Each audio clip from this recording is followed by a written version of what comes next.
Saio hau Nafarroako gobernuak diruz lagundu du.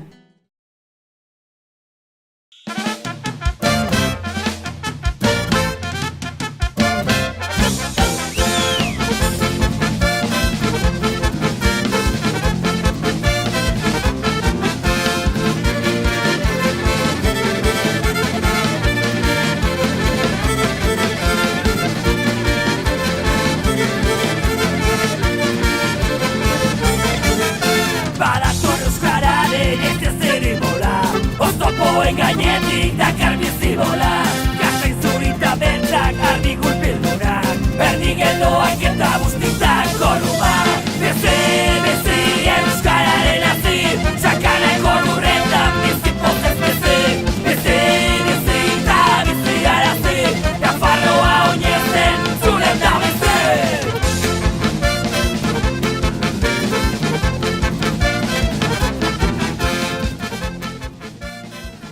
Josu Reparaz, arratsaldeon. Arratsaldeon zoi ere. Nola aurkeztuko zenuke zure burua?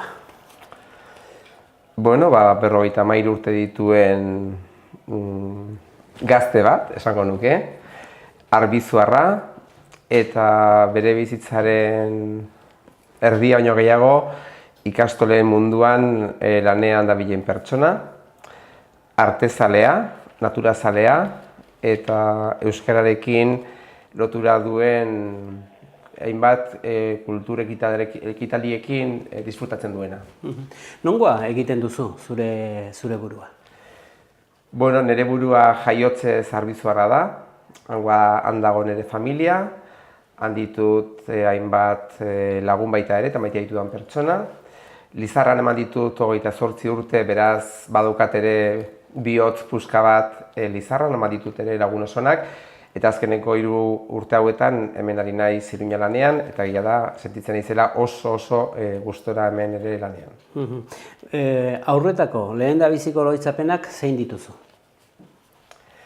Bueno, oroitzapenak dira herrian, oso pertsona sensiblean nintzen, ez nuen futbola bat ere gustoko, hori etzen oso ohikoa arbizuko nire lagunen artean, baina beti hori, sentitu naiz oso gustora, loreak asko gustatzen zitzaizkidan txikitatik, animaliak ere bai, eta hortxe gogoratzen nire burua herrian, lasaitasunean, gustora. Beraz hortan jolasten zinen, zertan jolasten zinen zehazki?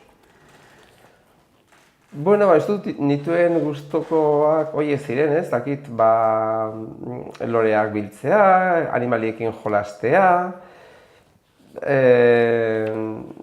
paseatzea, horiek ditut horrela gogoan, eta asko disfrutatzen nuen, loreak identifikatzen eta naturan loreak biltzen, eta hori zen nire gusto ondienetako bat. Eta onditzekin zer izan nahi zenuen?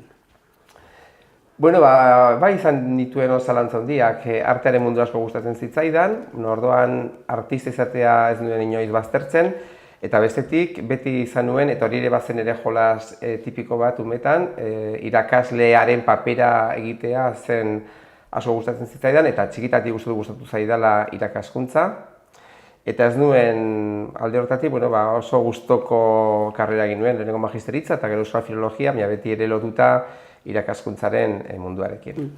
Ia aurreratu zara galderari, baina berriro bokazioz edo ala beharrez burutu zenituen ikasketa hauek. Ez, erabat bokazioz egin dituen, eta oso txikitatik sentitu dut hori, ez, irakasteko gogoa, eta disfrutatu dut irakatsi didatenean, eta egia da, eskolan ere zenbaitetan tokatu zitzaidan, irakasleko horrela eginduta, beste batzuei irakastea, eta oso gustoko izan dut hori. Eskola, xuri beltzean, irudi horiek kolorean ikusten dituzu, orai gogoratzen dituzunean? Ez, oso koloretan gogoratzen ditut. Beraz, orduan xuri beltzetako telebistarik ere zegoen, edo orduango koloretako telebista zegoen baita ere? Ez, gure etxean egon zen, herrian egon ziren lehenengo telebizetatik eta zerakoa txuri beltzean ziren. Eta egia da, orduko eskola bat zituen txuri beltzeko episodio asko, adibidez guk ezin izan genuen herrian euskaraz ikasi, nahiz eta izan genituen 2 irakasleak hain zuzen ere herrian herriko alabak ziren, baina orduan etzen oraindik ere posible hori. Eta gazte garaia, noiz iritsi zen, nola iritsi zen, eta nola bizi izan zenuen? Bueno, gazte garaia berezia izan zen, ze eskolan ari ginen urte haietan, agertu zen halako batean eskolan Arantzazuko fraile frantziskotar bat, nolabait beraien burua salduz eta esanez Arantzazun oso ongi egongo ginela, eta begira, herriko 10 lagun apuntatu ginen, hurrengo urtean lehen hezkuntzako 6.-7. mailak Arantzazun egiteko, eta antxe joan ginen Arantzazura, familiatik urrun, herritik urrun, eta egia da bizipen horiek ere Arantzazukoak, batzuk oso txuri beltzea dituzten bezala eta oso gogorrak, beste batzuk gogoratzen ditugu benetan gure urterik onenetakoen artean. Zenbat urte eman zenituen? Arantzazun egon nintzen 2 urtez, eta gero jarraitu nuen fraile horiekin beraiekin ikasten foruan Gernikan beste 3 urtez eta Iruñan beste urte batez. Rebeldea zinen? Josu reparaz rebeldea zen gaztetan? Beti izan naiz oso persona mugitua. Ez naiz izan inoiz alako persona lasai bat, oso mugitua bai, baina rebeldea ez dut uste izan naizerik horrela, ez? Ez naiz arazo sortzaile horietako bat konsideratzen. Oso mugitua bai, oso trastua bai, baina arazoak sortzen zituen eta normalean ongi moldatzen nintzen, bai nire inguruko lagunekin eta nire inguruko pertsonekin ez naiz ikusten liburua horrela konfliktoetan edo murgilduta ez. Eta etxetik kanpo bizitzen noiz hasi zinen, eta nola eraman izan duzu kanpoan bizitzea? Etxetik kanpo bizitu izan naiz, egia esan, ia nire bizitza osoan ez, nire etxera bueltatu naiz etengabe, ia astebururo nire bizitza normalean, baina hori, Arantzazura alde egin nuen, gero esan dizu Foruara, gero Iruñara, eta gero hasi nintzen ikasetak egiten hemen Iruñan, beraz etxetik kanpo egon nintzen, lagun batzuekin, gero alde egin nuen ere, hasi nintzen Lizarran lanean 86an, han egon naiz 28 urtez, lehenengo 2 urteetan, beste irakasle batzuekin bizitzen piso batetan, ondoren nire etxean, ni bakarrik, eta orain Iruñan ere alaxe bizi naiz, beraz, esan dezaket, pasatu dola nire familiaren edo nire gurasoen etxetik kanpo bizitzen, ia nire bizitza osoa, ez? Beraz, bizi horrela modu iraunkorrean 10 urteak arte. Nomada dugu, Josu? Egia da, nire lan baldintzagatik eta horrela ez naizela oso pertsona ibiltaria izan, nahiko gustora sentitzen naiz hemen nire inguruan, gustatzen zait bidaiatzea, baina, printzipioz bai, nire bizitza normala hemen ematen dut, ez? Nola uztartzen dituzu lana eta bizia? Bizi lanerako edo lan bizitzeko? Nik uste dut izan dudala ere ezakit, ez nolabait lanerako ia adikzio puntu bat. Egia da nire kasuan nire lana bokazioa dela, gustatzen zer dela izugarri egiten dudan lana, eta horrela ez dut inoiz bizi izan lan egitea nire bizitzako zama bat edo karga bat, ez? Egia da atsegin osoz egiten dudala lanan, niretzako lanera etortzea plazer bada, beraz ez dut holako mugarik egiten ere, eta egia da nire lanak eman didala ere aukera, egon naizen toki guztietan, pertsona zoragarriak, ezagutzeko lagun osonak egiteko. Eta gero tokatu zait ere nire lanagatik, arte munduan ari den jende askorekin harreman izatea, eta gaur egun zenbait artistaren lagun egin ditut. Beraz, nik uste dut nire lana dagoela erabat integratuta nire bizitzan, ez? Horren nik uste dut bizi naizela lan egiteko, eta nire lanak ere haserretzen nahuela, ez? Horren ez dut hor... Erran daiteke, atzera begiratuta, zorion punto bat baduzula, gustora bizi izan zarela gutxi gora bera izan duzun biziarekin, gustora zaudela. Bai, nik uste dut egiten duen balorazioa hori dela, ez? Batez ere horregatik, ez? Nire lana bai egon da oso zentratua nire lanean, nire bizitza, eta esango nuke, lana gustuko izan dut bala, eta pozik sentitu naizela, ez? Ibilbidearekin, inguruko harremanekin, beti aurkitu dut aukera nire afizioa garatzeko, maitea izan duten personakin egoteko, naturarekin harremanetan egoteko, beraz, nik uste dut nire balorazioa positiboa da, beti daude noski, ez? Zailtasunak, baina horiei ere aurre egin behar zaie, eta horiei ere aldiketa modurik ezagitez positiboenean. Adina aintzina joan ahala, bizitzatzerekiko izaten den ikuspegia aldatu egiten da? Nik uste dut izan dudala, Aldaketa garrantzitsu bat adibidez izan da, bai hori ez, nire burua ezagutzeko, nire buruarekin gustora egoteko ahalegina, formazioa ere jaso dudala zentzu horretan, eta horrek asko lagundu dit nire bizitzan ez. Nire burua ulertzen, nire burua onartzen, besteen buruak ulertzen, besteen buruak onartzen, eta nik uste dut hori ez, autoezagutza hori eta besteen ezagutzak direla nik uste dut nire bizitzan, horrela ez, urteekin asko apreziatu ditudan alderdiak ez. Ez pertsonak epaitu eta baztertzen, baizik eta zergatik, pertsona ezberdina da, modu ezberdinean sentitzen du, modu ezberdinean pentsatzen du, pertsona da nire zela, eta egin gut ahalegin bat ulertzen, ez eta berarekin ados egon, ulertzen eta ez baztertzen, ez. Agian gaztetan hori errezagoa da, ez, honek ez du pena merezi eta hor geratuko da, ez. Nik uste dut urteekin hori dela irabazi dudan gauzetako bat, eta gero, bai, benetan baloratzea inguruan dituzun hori ez, lagunak, lankideak, eta saiatzea beraiekin hori ez, harreman positibo bat izaten alden gehienetan. Hori da uste dut denborarekin benetan ikasi dudan eta lantzen dudan zerbait.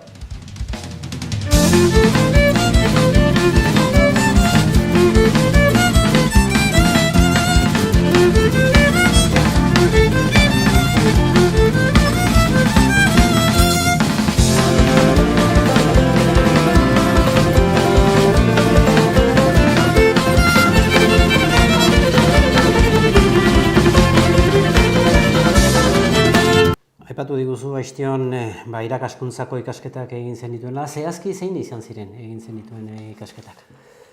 Egin nuen hemen magisteritza Iruñan, egin nuen hizkuntzen ataleko magisteritza, eta ondoren lanean ari nintzen Lizaran egin nuen Euskal Filologia Gasteizen. Zaila izan zen, lehen lana bilatzea? Ez, oso horrezagia esan. Magisteritza bukatu nuen urte horretan bertan, egon zen aukera egiteko olako posizio azkar bat, hemen Nafarroan Iruñan hizkuntza eskolan helduei eskolak emateko.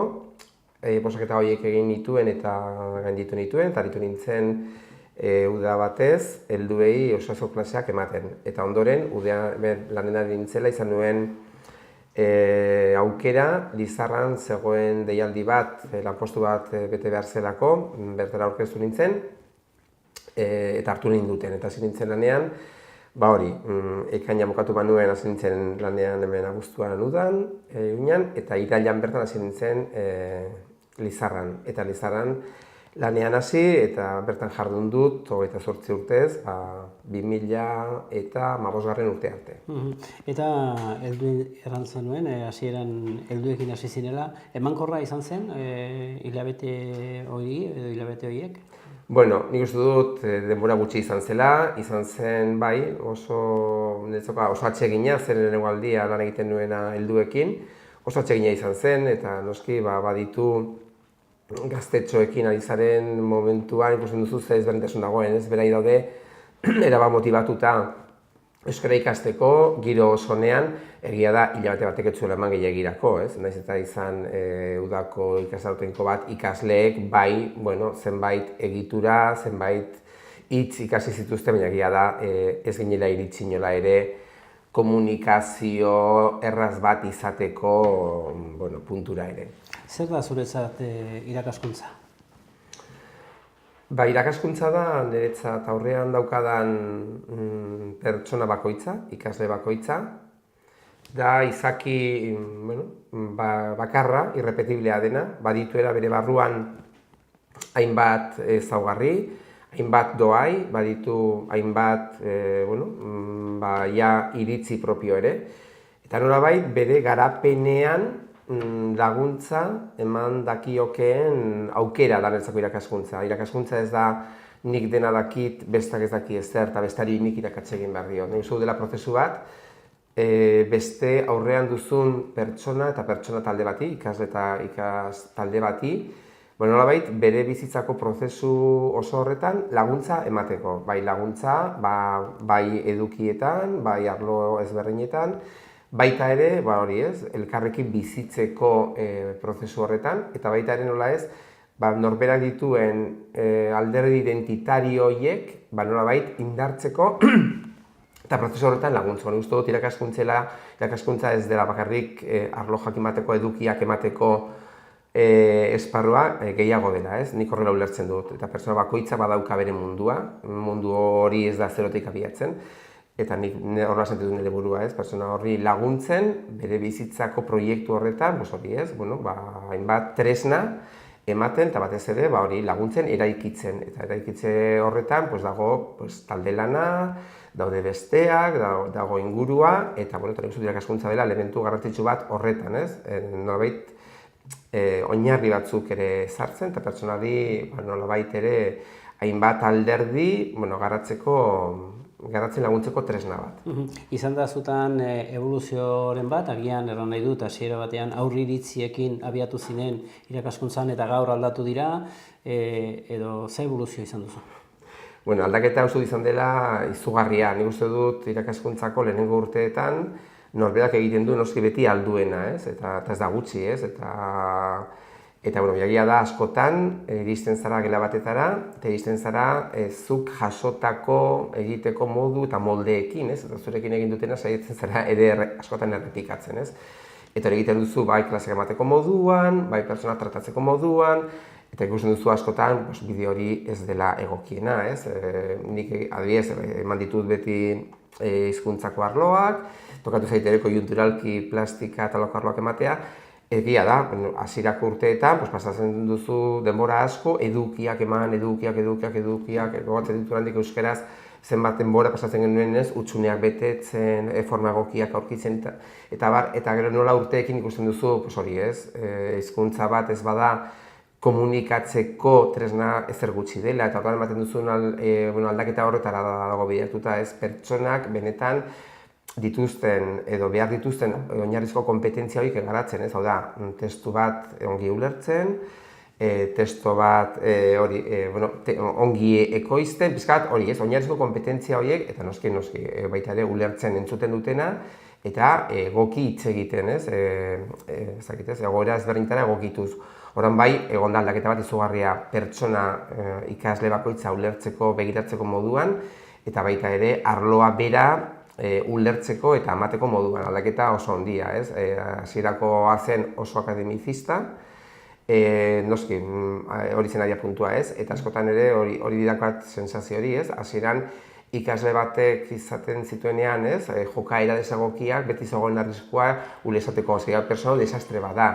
Oso azkar ikasi nuen, inorez garela desastre bat, izan ditzakegula jokaera edo, ez? Edo, bai, akzio desegokia, baina horrez ez garela desastre bat, ez? Nik dut, pertsona bere osotasunean ulertzen ikasi dudala urteekin, eta hori, eta nik dut aldaketa izan dela oso handia. Nik egiten dut atzeran ere lehen urteetako egiteko moduetan eta bukaerakoetan, eta gira da, zer gutxi zeukatela ikusteko. Eta bestaldetik, zergatik ematen ari da zure ustez, o ematen da hainbeste lege aldaketa? Hezkuntzan, irakaskuntzan? Bueno, uste dut egia da beharko lukeela edozein herrik, konsensu zabalago bat hezkuntza legeen inguruan. Egia da oso desegokia dela gobernu bat aldatzen den aldioro hezkuntza lege berri bat atera nahi izatea, jakinik hezkuntzan aldaketak ez dira ematen egun batetik bestera, ez? Denbora bat behar dela eta legeak aldatu daitezke, baina aldaketa horiek ez badaude lagunduta diruz, ez badaude lagunduta irakaslearen formakuntzaz, legea aldatuko da, baina geletako realitatea ez da aldatzen. Hori nik uste dut bizi izan dugula, ez? Lege asko aldatu dira, baina horrek ez du eragin gehiegi gela barruan gertatzen zenarekin. Legeak aldatu dira bai, baina askotan gelan gertatzen ziren gauzak beti ziren oso antzekoak. Bai aldatuko ziren arloen izenak, aldatuko ziren arlo kopuruak, aldatuko ziren arloari kalifikazioa emateko nomenklaturak, baina askotan gauzak ez dira aldatu. Eta nik uste dut oso importantea dela benetan hezkuntza aldaketak emateko aldatzea irakaslegoaren egiteko modua, metodologia horietan irakasleak trebatzea, ez da erraza, ez? bat ohituta dagoenean gauzak modu batetara egiten ez da erraza batean esatea eske orain arte egin duzuna egokiagoa da egitea beste modu hontan. Hori lagundu egin behar zaio prozesu horretan. Uste dut hori dira importanteena, ez? Legeak ongi daude, baina legeak bakarrik ez dute hezkuntza sistema bat aldatzen, ez? Belaunaldiak aldatzen direlarik sumatzen da, baita ere aldaketa metodologietan eta irakaskuntza edo hezkuntza ulertzeko moduan, irakasleen artean? Bai, nik uste dut hori nabaria dela, ez? Ni Lizarran egon naiz, esan dizut 28 urte horietako, gehienak irakasle bezala, pasatu nituen 8 bigarren hezkuntzan ikasketa buru bezala, eta gero nintzen, beste 18 urte zuzendari. Nik uste dut aldaketak izan direla oso garrantzitsuak. Adibide jartzearren, ez? Ikusi genuen, gure ikasleek ez zutela erraztasun gehiegi ahoz komunikatzen modu formalean. Claro, egin genuen azterketa sakon bat ikastolan, horren inguruan, ikusi genuen, normalean, gela barruan, hitz egiten zuena, batez ere irakaslea zela. Eta oso eredu ona izan. Ikasleek entzun egiten zutela, eta asko jota, eta hori egin genuen diagnosian ikusi genuen, asko jota denboraren 125 erabiltzen zen ikasleak komunikatzeko. 125 hori zatitzen baduzu, gela batetan dituzun 25 ikasleko, ateratzen zen kopurua zen hutsaren aurrena. Horran garbi dago, nahi badugu ikasleak izatea kompetenteak ahoz komunikatzen, adibidez jende aurrean, garbi dago ikasle jarri behar ditugula egoera horretan, trebatu behar ditugula hori lor dezaten, hori ez da trebatzen, batek ez du lortzen hori entzuten. Hor bai mazien aldaketa oso garrantzitsuak, adibidez hori ez, nola jarri gure ikasleak jende aurrean komunikatzen, eta hori modu sistematikoan aurre hezkuntzatik hasi eta DBH bitartan. Horren ikusi dut aldaketa asko ikusi genituela lehenengo urteetan, tutoretza saioak ziren, nahiko, ez dakit ez, ikasleekin lotura zeukaten gaia bai, baina gero azkenik urteetan lantzen genuen modu sistematikoan hori ez, nola lagundu pertsona bati bera izaten, eta hori baloatzen genuen ez, ume bakoitza izatea bera besteekin konparatu gabe, nola lagundu ikasleei gatazka egoeretan, egoera horiei aurre egiten, nola konpondu gatazka modu paketsuan, nola ikasi dena komunikatzen, nola, hainbat gauza, joan ginen uste dut integratzen batez ere horretan ez, eta ziren arlo ez kurrikularra bakarri baitik, zen gehiago lotuta ikasleren identitatearekin, elkarrekin bizitzeko helburuarekin, eta aldaketa izan zirela oso nabarmenak. Pasatu ginen azterketa memoristiko haietatik, nik neko haietatik egin ditut, nire lehengo urteetan, hori ez, ikasleak buruz ikasten zutena, buruz botata zuten azterketa egunean, eta handik atera orduko azten zitzaien erdia, eta hori zen hasiera haietako hezkuntza sistema ez, neurri handi batetan ez, eta gero bukaerak urteetan azterketak ez ziren hain memoristikoak, ikasleak ikasitakoa jakin behar zuen aplikatzen ematen zenizkion egoera berri batzuetan. Honek zut aldaketa handia. Eta aldaketa horretan nork eramaten du nolabait ere abanguardia edo nor izaten da bultzatzaile barruko irakasleak, tendentziak, zerk eramaten du pixkoat erabaki horiek hartzera? Bueno, nik uste dut ikastoletako zuzendaritzak garrantzia handia daukatela. Zuzendaritza da azkenean edozein aldaketa prozesu gidatu behar duena, eta hortarako albideatu behar duena ikastola utziko direla tarteak irakaslegoa formatzeko, utziko dira tarteak koordinatzeko, utziko dira tarteak ebaluatzeko, hori oso importantea da. Egia da ikastolen kasuan, ikastolen federazioak asumitzen duela nolabait ere lidergo bat, eta hainbat eman diren eraldaketa oso garrantzitsu hezkuntzan ikastolen elkartetik bertatik atera dira, ez? Ikastolen elkartea dago harremanetan EAEko beste ikastoletako zuzendaritzekin, gaude harremanetan Europan ematen diren joera pedagogiko berriekin, eta egia da guzti horrek ere lagundu digula nolabaiteko lidergo bat izaten ikastolen elkarte bezala, ez? Eta gero bai, hori dena zabaltzen da ikastoletara, ikastola bakoitzeko zuzendaritza oso garrantzitsua da hau horrera emateko. Noski, irakaslego bakoitza da oso importantea, baina norbaitek gidatu egin behar du, bultzatu egin behar du, eraldaketa prozesuetan beti sortzen dira zailtasunak, ez da inoiz olako larrosa bide bat, da bide komplexu bat, eta hor batzuetan ere indarrak ahuldu egiten dira, zailtasunak sortzen dira, norbaitek jarri behar du hor energia, ilusioa, aurrera egiteko eta pena merezi duela, eta pizka bat jendea animatu eta aurrera bultzatu. Eta ze metodologia du une honetan ikastolak? Ikastoletan sartzen ari gara metodologia desberdinak. Adibidez, horren dela 3 urte ezarri genuen bat Kiba izenekoa, programa hau Finlandian sortua da, eta bere helburua da ikastoletan, normalean ikasleek gizartean bizitzen dituzten jazarpen egoerei aurre egitea modu preventiboan. Orduan, hau lantzen da, egunero, haurrezkuntzatik hasi eta DBH bitartean, eta helburu hori da ikasleak kontziente egitea hori ez garrantzitsua den norberak ditugun paperak edozein egoeretan kontrolatzea, jakitea zer egiten duten gure jokaerek, ez?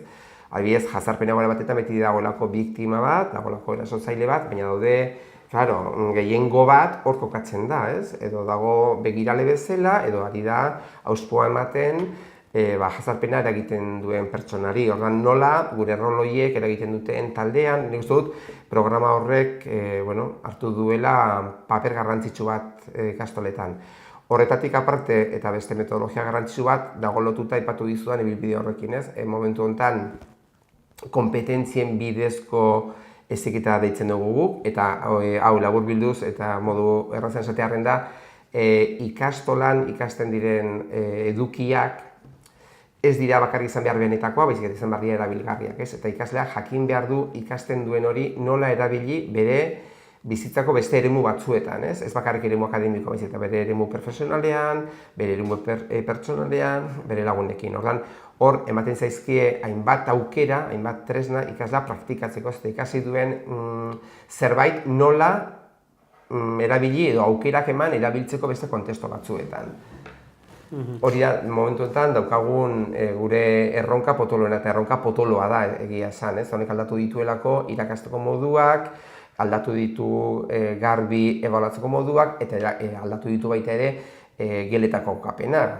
Prozesu honetan lantalde kooperatiboa oso garrantzitsua da, elkarrekin sortzea. Garbi dago, taldean ikasten dugunean, askoz gehiago ikasten dugula, eta talde horretan tokatzen bat zaigu beste bat irakastea, askoz gehiago ikasten dugu, beste bati entzun da baino. Orduan, ari gara metodologia aktibo hauek sustatzen, eta ari gara nolabait modu bideo horretan, ez? Ematen diren edukiak erabilgarri izaten, eta egia da, hortarako hainbat eduki, ari gara bazterrean uzten ez dutelako inongo erabilgarritasunik, eta ari gara beste eduki batzuk sustatzen direlako benetan oso erabilgarriak, eta adibidez, hizkuntzetako erabilgarritasuna oso handia da, ez? Hizkuntza erabiltzen dugulako bizitzako edo zertarako, matematikako klase bat emateko, edo zertarako erabiltzen dugu hizkuntza. Orduan, hizkuntzaren erabilpena kontestu desberdinetan da benetan gure denboraren eta gure indarren zati handi bat okupatu duen arlo bat. Eta teknologi berriek? Teknologi berriak ezinbestean, ikastola beti saiatu dira egokitzen garaietara, garaiak asko aldatu dira, gaur egun ditugun baliabideak gela barruan eta orain dela 25 urte ez dute zer ikusirik, gaur egun ikasle bakoitza ari da bere euskarri digitalekin, baitugu proiektua, baitugu hainbat baliabide. Baina egia da, baliabideak beti jartzen ditugula baliabide bezala, ez dira helburua, horiek dira tresna batzuk, benetan ditugun eduki batzuk, prozedura batzuk eta bar garatzeko, ez? Eta hemen uste dut teknologia berrik ere ekarri digutela beste erronka bat, eta teknologia berri hauek ere oso erraz ematen dute informazioa, orduan ikasleekin momentu honetan bai landu behar da prozesu bat ere baliabide ezberdinetan jaso dezakegun informazioa kribatzeko eta jakiteko ze informazio den benetan esanguratsua den bidezkoa eta zein izan daiteken zalantzazkoa. Hori ere ikasle batek ikasi egin behar du, nolabait informazioaren egokitasuna ere erabiltzen, eta gero baita ere, askotan ditugun informazio iturri hauek dira aukera oso ikasleak hartu eta kopiatzeko beste inungo prozesu mentalik gabe, ez, ikasle batek aprobetxatu zake informazioa, baina noski bere eginez, asuntua ez da edozein lan plantatzen zaila, ikasleak hartu hemendik, hartu kopiatu, pegatu eta itxasi eta jazta, ez, holako prozesu automatikoa, baizik eta behar du, bere adimena garatu ere eta integratu informazio hori modu egoki batetan. Noiz erabaki izan du eta nola Josu Reparazek aurrera pauso bat eman, eta ikasgeletatik baita ere administraziora edo ikastoletako federazioan hortxeen buru belarri sortzea. Hori etzen nire erabaki bat izan, ni oso gustora nengoen Lizarran eta ikastolen elkartean, nire aurretik zegoen pertsona osasunez zegoen oso indartsu, eta relebo bat behar zen, eta saiatu ziren, hemen ari ziren albert pertsona batez ere ikastola ezberdinetako ordezkariak, nire konbentzitzen hona etornen dien. Pasatu nuen urte bat ezetza esaten, eta ja bigarren urtean, erabaki nuen etortzea, egia da aldaketarekin ere oso gustora nagoela eta oso pozik nagoela, baina etzela buruan neukan lanpostu bat, eta ez nintzen etorri hona izugarrizko aleginak egin ondoren hona etortzeko, ez? Izan zen modu horretan, eskaini zidaten lan hau, egon zen gero hemen aukeraketa prozesu bat, ikastola guztietako ordezkariek erabakitzen baitute nor izango den hemengo zuzendaria, hori hemengo asanbladak erabakitzen du, prozesu hori bete zen, eta hasi nintzen lanean, oraintxe egin ditu 3 urte irailean. Eta zereginak erabat aldatu dira? Erabat, bai. Nago hezkuntzarekin lanean, baina da beste maila bat, dira negoziazioak gobernuarekin, negoziazioak sindikatuekin lan hitzarmenarekin, dira harremanak ikastolekin, baina zuzendaritzarekin, ja harreman zuzen hori familiekin, harreman zuzen hori ikasleekin, ez da bizi zena, ez? Zagoen intensidade hori ikastolan nengoela, ez? Ematen zirelako gatazkak etengabe, bi ikasleen arteko iskanbila, familia baten haserrea irakasle batekin, egon zen zakitze beste arazo jantokian, eguneroko esan dut iskanbila txiki horiek, eta normalean konpontzen da nahiko modu azkarrean, hemen ez daude. Hemen daude beste maila batetako askotan ez dakit, ez? Negoziazio konplexuagoak, baina, badute ere lotura hezkuntzarekin, eta egia esan oso gustora nago hemen ere. Eta zer eman eta ze kendu egiten dizu orai egoera berri honek? Kentzen dit, hori epatu dizudana, ez? Harreman zuzen hori ikasleekin, eta hori izan da oso ez dakit, ez? Oso goxoa beti. Nik uste dut izanean tutore eta oraindik ere ikasle horiek kaletik topatzen ditudanean, eta beraiek ni izugarrizko poza sortzen zaigu, izan ditugulako hori, ez, oso bizipen estuak, ez, eta asko oso positiboa, beste batzuk berriz, izan dira, momentu zailetan, baina, saiatu gara konpontzen. Familiekin berdin, izan dozu harreman estua, ez, beraien semea nola dijoazen. Hori guztia galdu egin dut, egia da gaur egun hurbiltzen naizenean ikastolara ume txikiak ez ditudala ezagutzen, da lehen banekien nortu ziren denak, eta beti ez, eta zeuden anekdota pilo bat eguneroko bizitza hartan hori galdu egin dut, eta irabazi dut, momentu honetan federazioan bakarrik 4 lankide ditut, ikastolan 70 dituen, eta horrek ere, noski bazituen bere komplikazioak kudeaketan, hemen hau alde horretatik errezagoa da. Orain daukat beste, ez dakit, eta irabazi dut, beste estamento batzuekin ere lanean aritzeko aukera, eta beti ere hezkuntza, ikastotako hezkuntza hobeago baten alde. Eman dit aukera, ezagutzeko adibidez kiba programa egin duten pertsonak zuzenean, edo nago etengabe harremanetan ikastoletan erabiltzen diren materialak egiten dituzten pertsonekin, ez? Eta beraiekin ekarpenak egiteko aukera daukat. Orduan, da hezkuntzarekin lotura zuzena, baina da beste maila batetan, ez? Ikasleentzat, baina ikaslerik gabe. Eta administrazioarekin zaila izaten da negoziatzea? Ni hemen dagoenetik, egia tokatu dela lauko alderdien gobernu hau, niri egia esan, harrera beti izan da oso ona, ez zaitegin bereziki komplikatua bilerak egitea gobernuarekin, alderantziz, nik uste dut oso badazte positiboa egiten dudala aldaketa honetan, eta ni oso eroso sentitu naiz, nik uste dut ikastolak errespetuz tratatzen dituztela, eta beti aitortzen zaie, edozein ekintza instituzionaletan, egin duten alegina Nafarroan, Nafarro euskalduntzen, administrazioak hori albidetzen ez zuen garaietatik, ikastola baituzte ja 53 urte, eta egia da, sortu ziren oso modu prekarioan, eta beti da herritik sortutako amets bati, desio bati, euskara ez galtzeko desio horri, eta hezkuntza beste modu bat ulertzeko desio bati aurre egiteko. Eta nik uste dut gobernuak etengabe aitortu digula, toki desberdinetatik, nolabait ikastolei esker, ari garela ere gaur egun, euskararen egoera honetan, ikastak ez baria existitu, euskararen zabalkundeak ere ez luke izango gaur duen errealitatea inola ere. Ze proiektutan dabila orain federazioa eta zeintan Josu reparaz?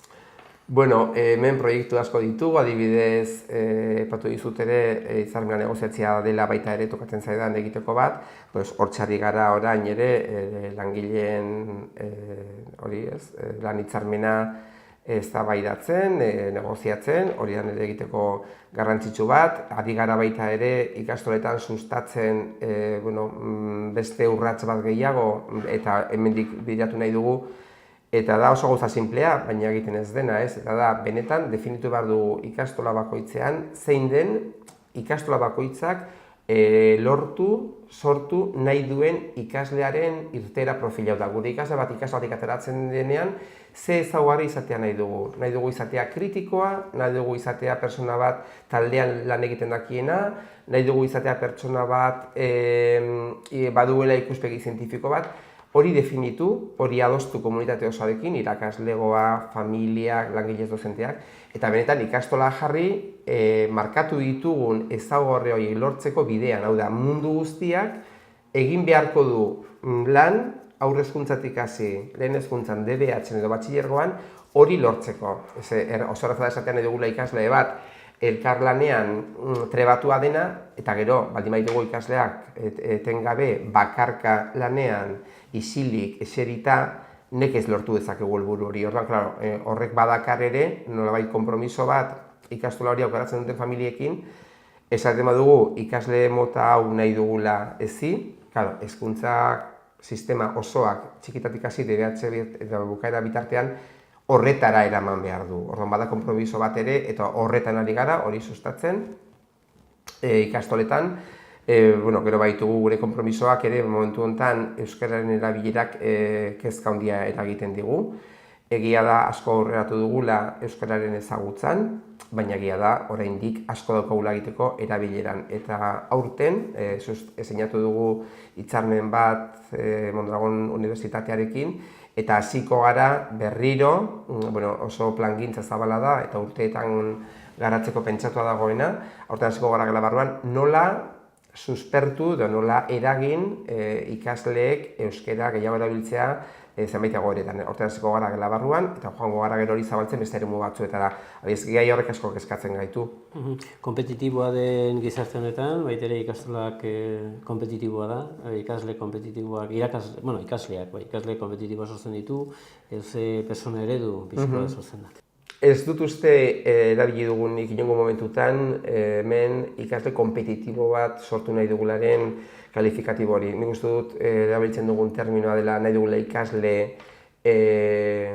kooperatibo bat, lanean dakiena, eta bai noski, bere egiteko arduraz burutuko duena, eta hartuko duela ardura bere buruarekiko, bere ikasketekiko, ingurarekiko, hori gurtzeko bai oso importantea. Egia dago dela gizarte kompetitibo batetan, horan ikasle kualifikatuak bai nahi ditugu, baina adibidez kompetitibitatearen eremu izarra dena, kirolarena, saiatzen gara sustatzen beste balio batzuk ez direnak bereziki bakarrik kompetitibitatearenak. Nola aurreikusten duzu pixko bat etorkizuna? Irakaskuntzan? Bai. Bueno, nik uste dut garai bakoitzari egokitzea eta realitate bakoitza ezagutu eta horri aurre egitea ez dela erraza. Nik uste dut ikastolak beti izan dutela ausardia eta beti izan dutela hori nolabait herritik sortutako mugimendu bezala eta herriarentzat lanari mugimendu bezala kezka hori. Nik uste dut erronka berriei ari garela aurre egiten, gainera batzuetan aurre egiten diogu edo aurreratzen gara horiek ezartzeari. Aurre egiten ari gara baita ere ditugun irakasleak modu egokian formatzeari. Ikastolen elkarteak eskaintzen du formakuntza plan oso bat ematen ditugun berrikuntza guztien inguruan, eta gero gaude sartuta ere ikastolen elkartean Europa mailan EAEko beste gurekidekin, horren guretzako irakasleen formakuntza da klabea den erronka bat, eta hori ere guretzako oso importantea da. Orduan, beti ari gara erronka horiekin, ez? Bai aldatzen metodologiak, beti ere gizarte jakin bati egokitzeko helburuarekin, eta beti ari gara ere irakasleak dira hor oso pieza garrantzitsua. Lehen esan dut ere, irakasleek ez badute metodologia egoki bat, ez badute ziurtasunik egiten ari direnean nekez eman daitezke aldaketak. Orduan, horiek dira gure erronka importantenak. Eta azkenik, arlo honetan bizko eta egitzeko, Nafarroinez? Nafarroinez da ikastolen elkartearen festa bat, urte oro ikastola batek hartzen duena, jarraitzen duela bere hasierako helburuekin eta da euskararen eta ikastolen aldarria egiteko festa bat.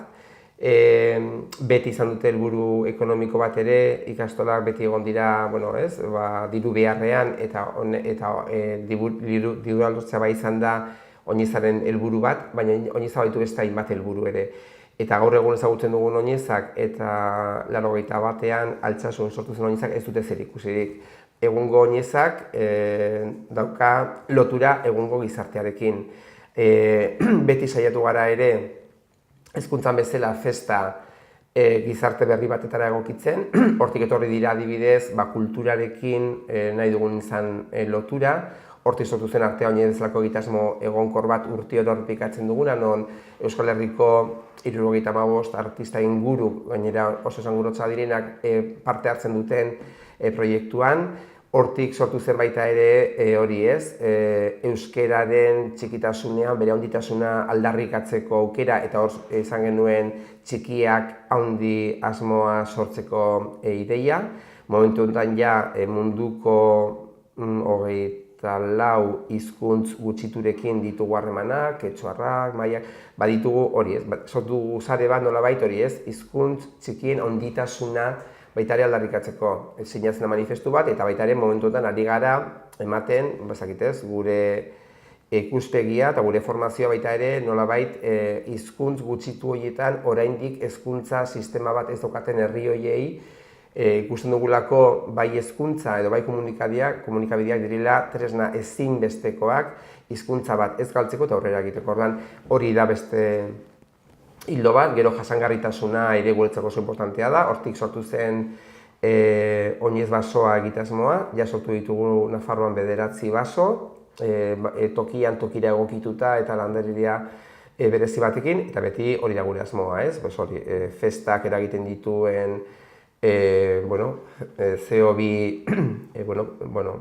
isuri guzti horiek txikitzea, eta ari gara sortzen basoak, ez? 2010ean sortu zen lehenengo basoa Etxarriko ikastolan, eskutik eta Garbizon dago basoa, eta gero joan gara sortzen, ondorengo hori guztietan baso bana, eta bakoitza ditu bere ezaugarriak. Berezia da baita ere, adibidez Tafallan dagoen basoa, dagoelako monitorizatua, unibertsitate publikoak egiten du jarraipena eta egiten ari da ikerketa bat, eta ikusten dugu zein den baso horren bilakaera, eta baita ere badakigu baso horrek zenbat oxigeno bueltatzen dion atmosferari, eta orduan hori da beste proiektu bat, orduan nik uste dut festari dela etengabe hori ez, gaurkotzen. Eta gero egia da, baditugula baita ere, gertatu zaizkigu gauza desatsegina festan, izan genuen bortxaketa bat Baztanen, Elizondoko festan, horren ondoren jarri dira martxan unitate didaktikoak, berdintasuna, koedukazioa lantzeko ikastoletan ere modu berezian, alkoholaren kontsumoek ere eragiten digute kezka, jarri dira martxan unitate didaktikoak gai horri aurre egiteko, beraz, nik uste dut, Nafarroineza egunetik aparte badela ere festa bat, eta ja dela hori ez, ekintza bat, hasten dituena beregan hainbat eta hainbat arlotako ekintzak. Ezautu Josu Reparaz irakasle bezala, modu gozoan, ja baita ere kudeatzaile bezala, hor ja zorrotzagoan aritu gara, eta orain artistarena falta zaigu, nola dugu Josu Reparaz artista bezala? Bueno, artista ez naiz, artezalea bai oso, eta bueno, egia da beira, artearekiko nire lehenengo bizipena arantzazun suertatu zen, arantzazun bizitzeak, bueno, eman zidan, benetako artearekin kontaktuan ezitzeko aukera, han zeuden Oteizaren apostoluak, Amalau apostoluak, Txillidaren ateak, Lucio Muñozen absidea, izan zen oso harreman estua artearekin, ja, gure ingurua zegoen artez osatua. Izan genituen arte irakasleak ere ziren benetan onak, eta eragin ziguten nolabaiteko hori ez, gogoa ez artea bizitzeko. Horra nik zut hor sortu zitzaidela artearekiko zaletasun txiki bat, eta gero, iritsi nintzenean ikastolara Lizarran kasualitatez ere jarri zidaten ordutegia betetzearren plastika arloa, eta orduan, hor nik uste dut joan nintzela garatzen baita ere, horra nintzen baita ere experimentatzen, eta ordutik izan dut oso gustokoa. Joan naiz egiten ere kolekzio txiki bat, eta nire ahorro batzuk ere hor erabili ditut. Eta gero tokatu zait, aipatu dizuedan, artea oinez egitasmo horretan modu oso aktiboan parte hartzea. Eta hor sortu zait, harreman oso estua euskal artista askorekin, eta horietako batzuekin, bagia da sortu zaidala, adizkidetasun harreman bat. Niretzako oso importantea izan da alor hori. Nik uste dut baduela pertsonengan aldaketak ere egiteko aukera. Egin dudanean lan artearekin, ikasleekin lortzen diren emaitzak dira benetan harrigarriak, ikasleek ze bizipen izan ditzaketen artearekin, eta da mundu bat benetan interesatzen zaidana. Eta beti saiatzen naiz, hemen bezala, artez ere inguratzen, nire bulegoan ditudan kuadro hauek dira Nestor Basterretxeak oparituak, berarekin oso harreman estua egin nuen, oso estua, izan zen oso eskuzabala ikastolekin, eta benetan bere produkzioa hurbiletik bizitzeko aukera hori izatea, bere estudian ordua pasatzeko, niretzako izan dira beti opari garrantzitsu bat, ez? Eta gaur egun guztia baita ere euskal artista garaikideak zertan ari diren, ze berrikuntzako gaitasun daukaten, ze mezu, ze konpromiso dituzten gizartearekin, ezako da benetan mundu oso interesantea. Aritzabarokerak, gore darratiak, jukere remerreak, izar basatiak, datozen beleak, abentako zozoak, erregal bakarrak, gordo denuzoak, atxita mutxita bat, keinuka kaletan, armi armak esan du zare sozialetan. Bizi, euskararen hazi, sakanako lurretan, bizi pozez bizi, eta bizi arazi, Nafarroa oinezen, zure eta bizi! Josu, gizartearekin konprometitua behar da? Bai, zalantzarik gabe. Natura zaintzen dugu? Ez zaindu beharko genukeen adina, baina guztut ematen ari garela urratsak, batez ere gazteenak horren kontzientzia ardezaten. Zu bidaiatzea gustoko duzu? Gustoko dut, naiz eta, nire amaren osasunagatik eta horrela ezin dudan oso urrun egin joan azkenengo urteetan. Bidaiatu izan duzu? Bai, bai. Eta ze bidai gustatuko zitzaizun egitea, edo ametsa duzu pixko eta ametsa edo, erdi ametsa erran dezagun egiteko? Bueno, badaukat hor adibidez gogoa joateko Kubara, ere ez dut Kuba ezagutzen, baitut hainbat bidai oraindik pendiente bai. Eta egun bateko ateraldietan, zer nahiago duzu, mendia ala hondartza? Hondartza zale amorratua naiz, eguzki zale amorratua naiz, mendia asko gustatzen zait, baina egia da nire herria mendia da egunero daukadan aukera eta hondartza gutxiagotan, beraz eskapatzen naizenetan nahiago dut hondartza. Herria ala hiria? Bueno, nik uste dut bi gauzak dutela bere xarma. Herria asko gustatzen zait, herria darentzako paradisu bat deskonektatzeko, lasai egoteko, baratza asko gustatzen zait baratzean aritzeko, baina hiria da baita ere beste aukera batzuk ematen dituen toki oso egoki bat ere. Beraz ez nuke jakingo bat edo beste aukeratzen. Non bizitzen da hobeki harreman pertsonaletan? Non lantzen dire hobeki? Non eramaten da modu hobean? Hirietan, herrietan? Bueno, nire esperientzia herrian oso ona da, ez? Beti tokatu zait sentitzea da bizitzea, nire ingurukoen prestutasuna edo zen gauza gertatzen zaizura laguntzeko, beti daude prest, ez? Nire tokatu zait ere etxean, ez? Amarekin, beti izatea jendea beti hor prest laguntzeko. Nik uste hori herrietan errezago bizi daitekeela, hori nire susmoa. Mitozalea zara? Ez gehiegi. Norbait gustatu izango lizaitzuke ezagutzea edo egotea edo elkarrizketa bat izatea? Bai, normalean hori gustatzen zait artistekin, bai. Euskal artista asko ezagutzen ditut, baina badira Euskal Herritik kanpoko hainbat artista ere benetan asko gustatuko litzaidakena beraiekin izatea sola salida beraien estudioan, bai. Bizitokiak bizipoza eman dezake? Bai, nik uste dut saiatu behar garela gure inguruan bizi dugun tokia, atsegina egiten, bai gauden toki fisikoa eta bai ditugun harremanak. Nik uste dut bai hori oso importantea dela. Lasai eta gustora egoteko leku sekretu bat, orain ja ezain sekretua izango dena. Bueno, ez dakit, niretzako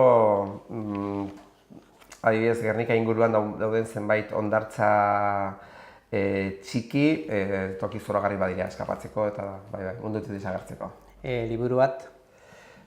Bueno, oraintxe bukatzen ari naizen Zuloa liburua, da arte entsaio bat, Xabier Gartzainena, eta egiten du hausnarketa serio bat benetan azken hamarkadetako artisten inguruan. Eta hortze ditut erosi berriak, bi liburu potolo, Javier Biarrek idatzita, eta dira 20. mende bukaerako eta 20. mendeko artisten historia. Abesti bat? Begira, entzun nuen oinezean Txoriak Txori Laboarena abestua maieraz, eta benetan txunditua geratu nintzen, eta gortxe bertan eskatu diot hartutadurari mesez lortu dizadala beste hori izan zelako zoragarria. Filma bat? Balea. Zorrotza ala lasaia? Nik uste dut nahiko persona malgua naizela. Zorrotza ez nuke esango, bai, malgua esango nuke nire, bai, badakit ezagitez. Uste dut egokitzen egoeretara, gauzak datozen bezala hartzen, hori uste dut ikasi dudan zerbait da, lehen zorrotzagoa nintzen. Josu Reparaz 3 hitzetan? Bizitzaz disfrutatu nahi duen pertsona, ikasi nahi duen pertsona eta besteekin gustora bizi nahi duen pertsona.